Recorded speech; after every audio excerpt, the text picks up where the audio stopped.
Bonjour et bienvenue dans cette nouvelle vidéo où je vais te parler des podcasts et de l'apprentissage du français.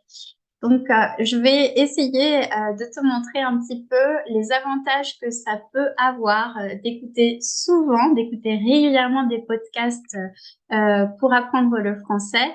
Et puis, je vais aussi te donner 5 idées de podcasts à écouter qui peuvent te plaire. Je vais commencer par la première partie. Pourquoi est-ce que ça peut être sympa pour toi d'écouter des podcasts? Je sais que apprendre le français, ça peut être un challenge. Il existe beaucoup de façons quand même de rendre l'apprentissage du français un peu plus fun, un peu plus amusant, un peu plus motivant. Et bon, les podcasts, c'est une excellente option pour progresser, hein. Déjà, c'est évident, tu vas améliorer la compréhension orale grâce au podcast. Parce que quand tu écoutes des personnes parler français, tu t'exposes finalement naturellement à beaucoup de vocabulaire, de grammaire, de prononciation. Et si tu prends l'habitude d'écouter des podcasts régulièrement, que tu es un petit peu curieux pour chercher le vocabulaire que tu n'as pas compris, eh bien, avec le temps, tu vas être capable de comprendre des conversations en français, que ce soit des conversations de la vie quotidienne ou bien des conversations dans un contexte professionnel. Avec les podcasts, tu vas aussi pouvoir développer ton vocabulaire. Hein, parce que quand tu écoutes des nouveaux mots, des nouvelles expressions dans un contexte que tu comprends et que tu peux imaginer, c'est plus facile pour toi de les retenir. Le grand avantage, c'est quand même de pouvoir écouter du français courant que tu n'apprends pas forcément dans tes livres, dans les manuels, dans les livres de grammaire. D'accord?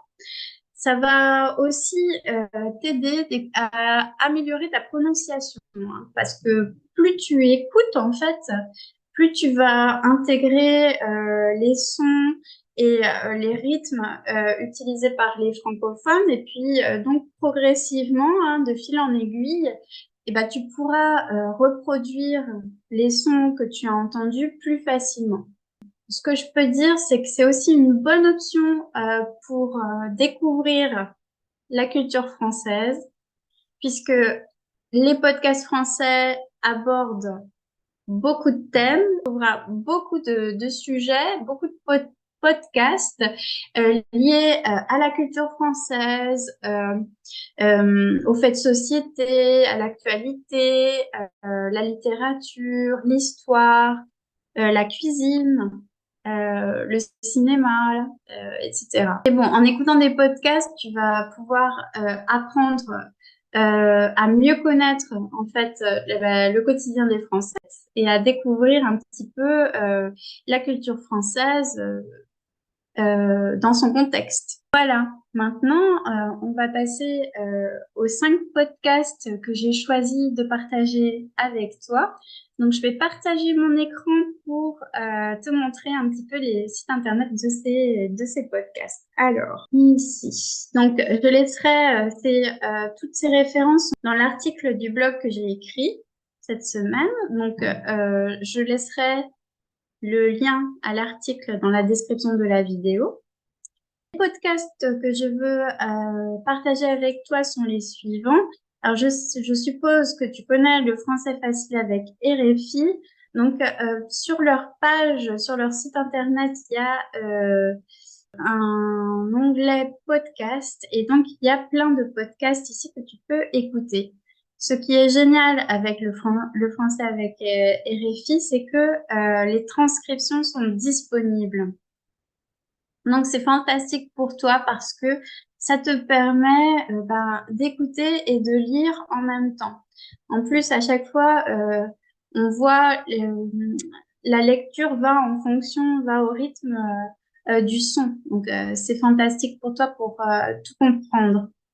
Donc, Sur cette page, il y a plusieurs podcasts. Moi, j'en ai sélectionné deux que j'aime beaucoup et que j'ai l'habitude de recommander à mes élèves. Il y a Parlez-vous Paris, apprendre le français avec Parlez-vous Paris. Donc, ce podcast me plaît beaucoup parce que on écoute en fait des jeunes qui se promènent dans Paris, qui vont à la rencontre de personnes et donc ils commentent un petit peu les différentes expressions qui sont utilisées en français.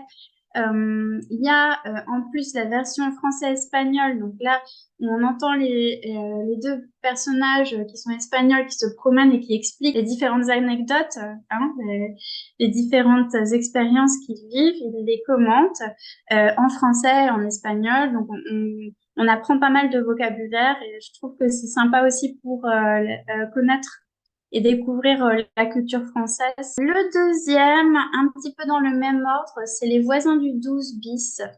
Alors, ce podcast me plaît beaucoup parce que on entend beaucoup de français courant dans ce podcast et c'est la même chose. Ce sont des voisins en fait qui partagent un immeuble et c'est le quotidien de ces voisins. Bon, c'est une histoire fictive bien sûr, mais les dialogues, on entend les dialogues, les sons de l'immeuble.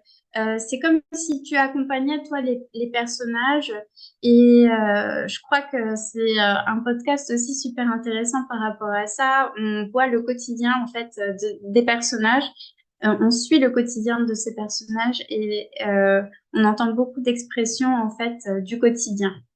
Donc je trouve que ce sont deux podcasts super intéressants pour ça et la transcription est super utile pour vous. Maintenant, trois podcasts pour un niveau déjà plus avancé. Je dirais qu'à partir du niveau B2, parce que les transcriptions de ces podcasts ne sont pas disponibles. Alors, ce sont les podcasts du site Louis Média. Alors, ils ont beaucoup de podcasts. Moi, j'en ai choisi deux pour cette vidéo. C'est le podcast Émotion et Travail en cours.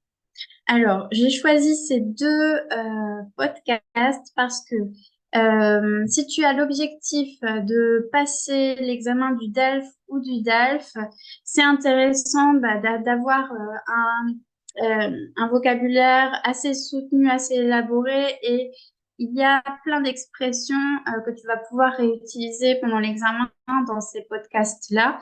Donc, je trouve que c'était pas mal, surtout que en plus, ils sont liés à des thèmes un petit peu qui sont fréquents au DELF. Le podcast émotion, donc c'est plus sur notre ressenti. Ce podcast, en fait, il essaie d'expliquer pourquoi on ressent ce que l'on ressent. Et donc, il raconte en fait les expériences de personnes pour pouvoir expliquer les émotions. Dans le travail en cours, dans ce podcast concrètement, il y a beaucoup de vocabulaire lié au travail, mais les thèmes tournent autour du travail. Il y a beaucoup de thèmes. En fait, on peut parler de l'écologie au travail, du bien-être au travail, parler en public, être ambitieux. Il y a un tas de sujets qui sont évoqués dans ce podcast. Il est très riche. Et je pense que ça aussi, par rapport à l'histoire du vocabulaire, des expressions, euh, ça peut t'apporter énormément. Voilà. Alors, après, le dernier podcast que je voudrais vous partager, c'est le podcast Super Green Me.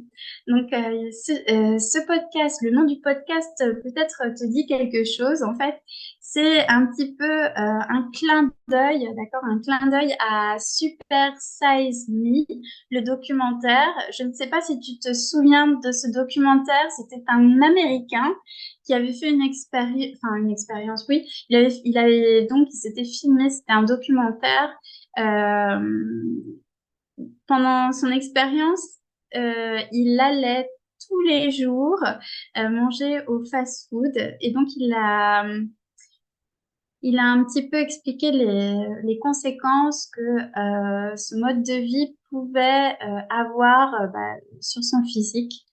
Donc ici, dans Super Green Me, c'est un petit peu la même chose. C'est une expérience aussi racontée par le journaliste Lucas Caltriti.